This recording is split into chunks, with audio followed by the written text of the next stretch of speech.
John and Sarah had been married for 50 years. When John passed away suddenly, Sarah was devastated, but she knew that she had to stay strong for their children. One night, Sarah was having a particularly difficult time sleeping. She was lying in bed staring at the ceiling when she saw a faint light in the corner of the room. The light grew brighter and brighter until Sarah could see a figure standing before her. It was John. "John," Sarah whispered, her voice trembling. "Is that really you?" John smiled. "Yes, darling, it's me. I'm back." Sarah couldn't believe her eyes. She threw her arms around John and hugged him tightly. "How is this possible?" she asked. "I thought you were dead." "I am dead," John replied, "but I've made a bargain with the afterlife. I'm allowed to come back and visit you one last time." Sarah was overjoyed to have John back, even if it was just for a little while. They talked for hours, catching up on everything they had missed. "I love you so much," Sarah said. "I don't want you to go." "I love you too," John replied. "But I have to go.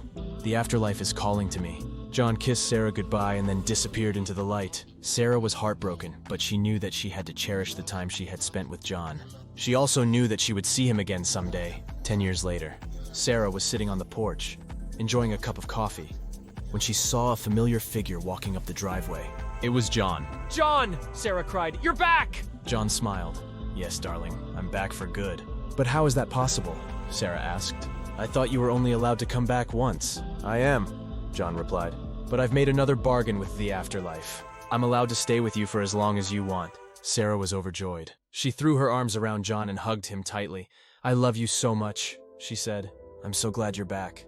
John kissed Sarah goodbye and then led her inside. They spent the rest of their days together, happy and content.